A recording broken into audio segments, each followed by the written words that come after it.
ये आकाशवाणी रायपुर है। छत्तीसगढ़ी समाचार बुलेटिन के संग संगीता यादव के जय जोहार। अब सुना आज के प्रमुख समाचार। नारायणपुर जिला में आज माओवादी मंडाहार ले करे गए आईईडी विस्फोट में भारत तिब्बत सीमा पुलिस बल आईटीबीपी के 2 जवान शहीद।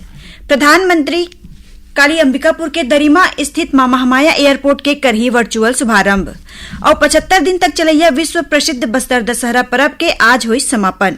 अब समाचार विस्तार ले। नारायणपुर जिला में आज माओवादी मंडाहार ले करे गए आईईडी विस्फोट में भारत तिब्बत सीमा पुलिस बल आईटीबीपी के 2 जवान शहीद हो गए हैं। उन्हें 2 अन्य जवान घायल हो गए हैं। हमारे संवाददाता ले मिले जानकारी के अनुसार ओरछा थाना के क्षेत्र के मोहंदी और इरक भट्टी ले आईटीबीपी, बीएसएफ और डीआरजी के संयुक्त टीम तलाशी अभियान पर निकले रही। वापसी के दौरान जवान ग्राम कोयली डेयर के तीर जंगल में माओवादी मंडाहार ले लगाए गए आईईडी के चपेट में आ गए। ए विस्फोट में आईटीबीपी के 2 जवान अमर पनवार और के राजेश शहीद हो गए। अमर पनवार सतारा महाराष्ट्र के और के राजेश कडप्पा आंध्र प्रदेश के निवासी रहीन। उन्हें जिला पुलिस बल के 2 जवान घायल हो गए हैं। घायल जवान मन ला अच्छा इलाज बर राजधानी रायपुर लाए गए। प्रधानमंत्री नरेंद्र मोदी काली 20 अक्टूबर के अंबिकापुर के दरिमा स्थित मां महामाया एयरपोर्ट के वर्चुअली शुभारंभ करही। दरिमा में आयोजित कार्यक्रम में राज्यपाल रमेन डेका और मुख्यमंत्री विष्णुदेव साय शामिल होही। एयरपोर्ट ला 43 करोड़ रुपया के लागत ले तैयार करे गए है। प्रदेश में राजधानी रायपुर के बाद रनवे के लंबाई के हिसाब ले ये दूसरा बड़का एयरपोर्ट हराए। छत्तीसगढ़ पुलिस ला राष्ट्रपति का पुलिस ध्वज दे जाही। ए विशेष ध्वज दे के गिने चुने राज्य के पुलिस इकाई मन ला दे जाते जो 25 बछर के अनुकरणीय सेवा और राष्ट्र के प्रति समर्पण के प्रतीक हराए। छत्तीसगढ़ पुलिस नक्सल मोर्चा ऊपर साहस और दृढ़ता के संग कठिन चुनौती के सामना करत ए सम्मान अर्जित करे है। इस सम्मान के संग पुलिस बल के जवान अब ए ध्वज के प्रतिकृति ला अपन वर्दी ऊपर प्रतीक चिन्ह के रूप में धारण कर सकी, जौन ओखर शौर्य और सेवा के प्रतीक रही। खबर के मुताबिक राष्ट्रपति ध्वज कोनो भी पुलिस और सैन्य बल बर सर्वोच्च मान्यता माने जाते। मुख्यमंत्री विष्णुदेव साय ए उपलब्धि पर पुलिस बल ला बधाई दिन। ओमन कहिन कि ये सम्मान छत्तीसगढ़ पुलिस के साहस, अनुशासन और देशभक्ति के प्रमाण हराए। मुख्यमंत्री विष्णुदेव साय काली अपन रायपुर स्थित निवास कार्यालय में आयोजित बैठका में प्रदेश में कानून व्यवस्था के स्थिति के समीक्षा करीन। मुख्यमंत्री बैठका में अधिकारी मन ला निर्देशित करीन कि अपराधी और सामाजिक तत्व ऊपर सख्ती ले कार्रवाई करे जाए। ओमन कहिन कि पुलिस तुरते कार्रवाई करे और चौकन्ना रहे। श्री साय कहिन कि हर हाल में कानून और व्यवस्था बहाल रखना चाहिए।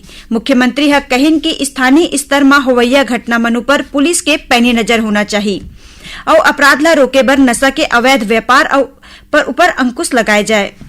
गांजा, अवैध शराब और ड्रग्स के तस्करी ऊपर मुस्तैदी ले कार्रवाई होवे। श्री साय कहिन कि नगरीय और ग्रामीण क्षेत्र मन में रतिया में पुलिस के गश्त नियमित रूप ले होना चाहिए। पुलिस के आला अधिकारी घलो अनिवार्य रूप ले पेट्रोलिंग करे। शॉपिंग मॉल, दुकान और होटल मन ला निर्धारित बेरा में बंद करे के कार्रवाई करे। मुख्यमंत्री यहू घलक कहिन कि साइबर क्राइम ला रोके बर प्रभावी कार्रवाई करे जाए। बैठका में उप मुख्यमंत्री और गृह मंत्री विजय शर्मा, मुख्य सचिव अमिताभ जैन, पुलिस महानिदेशक अशोक जुनेजा सन वरिष्ठ अधिकारी उपस्थित रहे। एसईसीएल बिलासपुर के मेगा कुसमुंडा परियोजना में तैनात त्रिपुरा राइफल्स के जवान आजाद सिंह ला खुद ला गोली मार के आत्महत्या कर ले है। एसईसीएल के जनसंपर्क अधिकारी बतैन कि मृतक जवान पारिवारिक विवाद के चलते तनाव में रहीन। ओमन बतैन कि ड्यूटी के दौरान जवान अपन सर्विस राइफल AK-47 ले खुदे ला गोली मार लिस। घटना के सूचना एसईसीएल के अधिकारी मन ला दे गे है। उन्हें कुसमुंडा पुलिस मर्ग कायम कर जांच शुरू कर दे है। मृतक प्रहरी राजस्थान के रहिया रहीस। छत्तीसगढ़ी समाचार बुलेटिन आप मन आकाशवाणी रायपुर ले सुनत हो। छत्तीसगढ़ की खबर ले है आपके वास्ता और खबर की विश्वसनीयता ले है हमार वास्ता।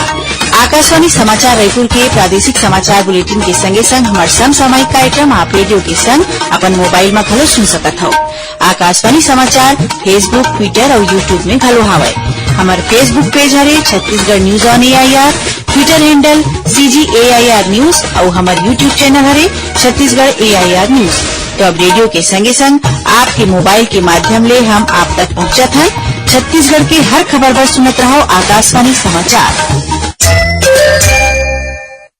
अब आगू बढ़बो बाचे समाचार कोती।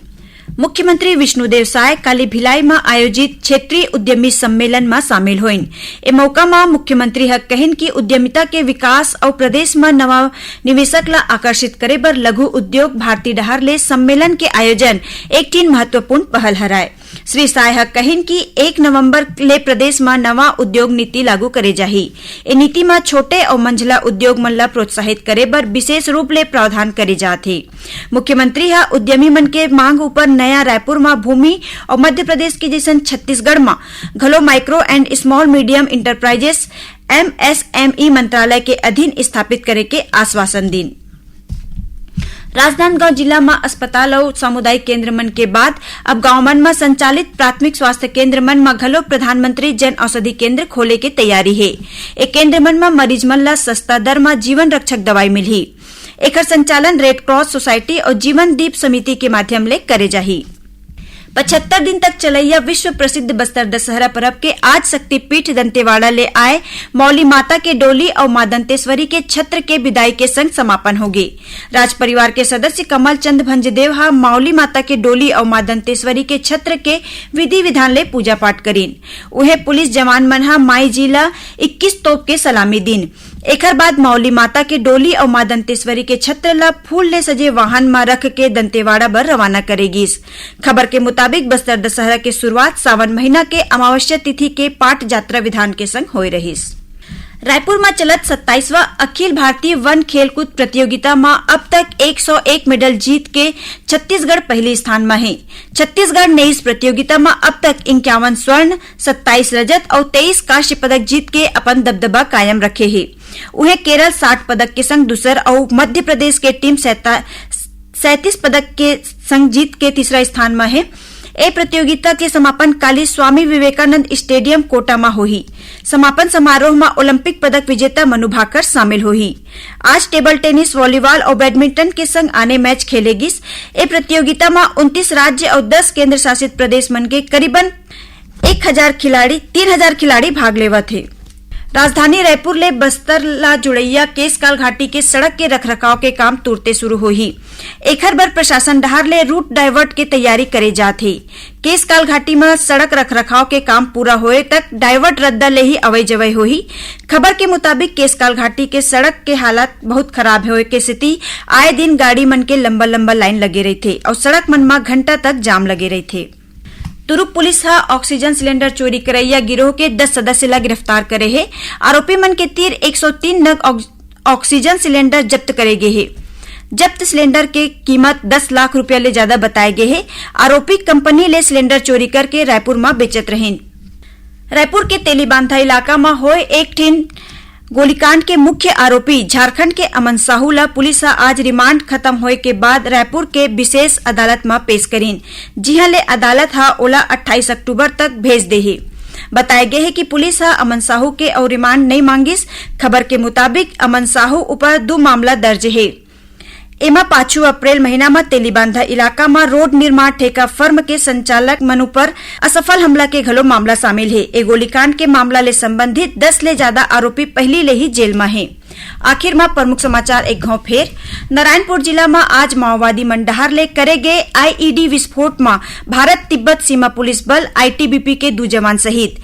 प्रधानमंत्री काली अंबिकापुर के दरिमा स्थित मां महामाया एयरपोर्ट के करही वर्चुअल शुभारंभ और 75 दिन तक चलैया विश्व प्रसिद्ध बस्तर दशहरा पर्व के आज हुई समापन। एकरे संग छत्तीसगढ़ी समाचार बुलेटिन इहे सिरावत है। जय जोहार।